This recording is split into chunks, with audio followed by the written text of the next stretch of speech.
Hey, this is Fish on a Heater. This is Tournament Takeaway, where I take a look at a single battle and just work out what went well, what didn't go well, decisions that were made that we can take into other battles in future. Today, I want to look at something that I think was a pretty underhanded thing to do, a bit sneaky, but in my opinion, a legitimate tactic. I don't think there's anything wrong with this myself. I just see... I can see how someone else might have a problem with it. I studied it today because I wanted to get across the idea that of how much strategy you can actually get out of Pokemon Go PvP. I still get a few people telling me that it's all luck. Like if you lose the lead, then you've lost the battle, or you can't win if you don't win the lead. Which is bollocks. You can definitely come back from a bad lead, and the best players do all the time. There's a lot of strategy going on. Let me show you what strategy I used in this particular battle. It was against a guy called Bribe G-Man, who the tournament is a remote tournament held by GoCast Podcast. They're a podcast that I listen to, hosted by Chris and Kyle. Very cool podcast. Go listen to it if you haven't. In their Discord server. And they were holding this particular tournament. This was the first battle. And here's how it went. So, fantastic. I mean, I talked about how you don't have to win the lead, but it always helps. So, I won the lead with the Bibarel versus Steelix. It gets off one Dragon Tail, then switches to Toxicroak. Now, I bring out the Wormadam, which is, on the surface, dream scenario for me, because we all know how quickly Toxicroak is deleted by Wormadam. But, if we think one step ahead, the Wormadam gets rid of the Toxicroak almost straight away. Out comes the Steelix again. Bribeman could have brought out whatever the third Pokemon is, but my prediction was that Bribeman would bring out the Steelix because, as we probably know, Steelix walls Wormadam hard. So, suddenly I'm switch locked. And out comes Steelix and goes, I don't care about your confusions or your bug buzzes. You can buzz all you like. I'm just going to Dragon Tail away, building up all that energy, and I'm going to use that on whatever you've got next. So, how do I address that problem? Let's see if you can tell what I did.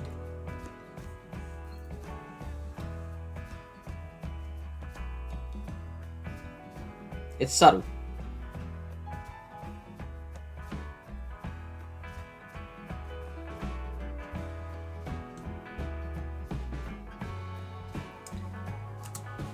I stopped attacking, pretty much. I had to be careful about it, because I figured if I just stopped completely, then my opponent would kind of stop attacking as well, and be like, oh, hey, you're right, was that meant to happen, or hey, did you lag, or whatever. So I didn't want that. I wanted my opponent to keep on going. So I slowed down enough so that my opponent wouldn't really notice, but so that I could slow down the demise of the Toxicroak. And so out comes Steelix, as I predicted. I've got enough energy to launch a Bug Buzz, so I just do that.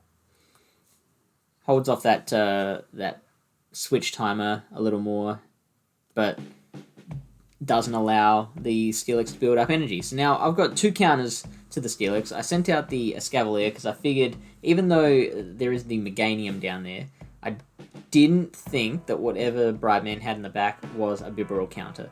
So I figured I could save that for later. And we all know how terrible the flying charge animation is. And out comes Bibarel. That was what was in the back.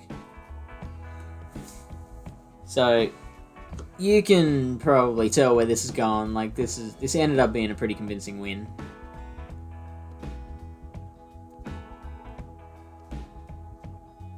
We'll just play it out of respect for our opponent.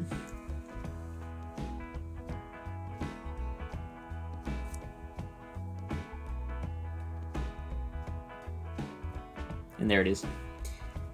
So, let's go back to that moment.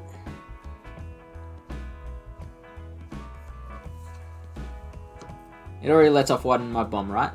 Which, I only counted 4 counter animations there, so I don't know how that happened, but anyway.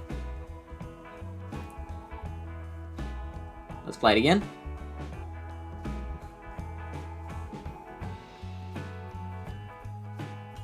And watch here, this is the biggest one. Just holding, doing it again, holding. Out comes a Mud Bomb. And just pausing for one more second, or one more turn, before firing off another Confusion. And now I've got that much health left. Just to put that in perspective, right? I've got here a few simulated battles. So this is Toxicroak versus Wormadam, and this is what happens if I just keep attacking as per normal. So Mud Bomb gets through, I'm attacking, Toxicroak faints, and I've got 53 HP left as opposed to the 1.5 that I had there, I don't know. And so then Steelix comes out, and it can just start farming away. So, actually we'll scroll down a bit here. So we've got, my microphone is in the way there. There we go. So yeah, we've got 40, 50, 60, 70, 80. Up to here, we get to 100 energy. We obviously can't store any more than 100 energy, so we can just let out a crunch there, and that'll take the rest of me out. Now, whatever comes out after that, 55 energy, that's enough for a crunch. Brideman could have decided I'm going to let a crunch go here, or could have saved up a little bit more. I think, yeah, one more Dragon Tail would have given it enough for an Earthquake. And now I have to make decisions. Like, am I going to try and let a crunch through? Am I going to try and shield an Earthquake? Am I going to use a shield? I'm going to let tank whatever it is. Yeah, so suddenly I'm having I'm putting myself in a position where things get a little harder. I can make a wrong decision. This is even worse, right? In this situation, I'm shielding the Mud Bomb, because the Mud Bomb does a decent amount of damage. Like, a Mud Bomb here can do 33 damage, which is about a quarter of my health. That's a decent amount, so I'm shielding this Mud Bomb here. I'm down to 1 shield, right? And then out comes Steelix, and it can just farm like crazy at that point. Gets up to 100 energy, sends off this crunch, which I don't shield, and then farms up to another 100 energy. It's at 100 energy at this point, right? And I just figure, you know, pointless letting off another crunch just to save energy. Just keep that 100 energy. Like, still got 26 HP left at the end of it. And then, let's see here. 100 energy and 23 HP.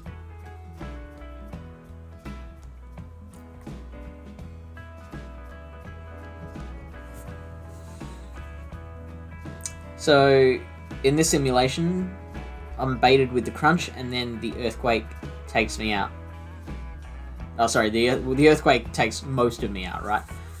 So, still doesn't go down. Still doesn't take me down, but, you know, whatever he's got in the back, which I found out was a Bibarel, he's got 2 shields up his sleeve now. He's still got a massive, massive advantage. Even though I've still got like 1.5 Pokemon left, as opposed to his 1.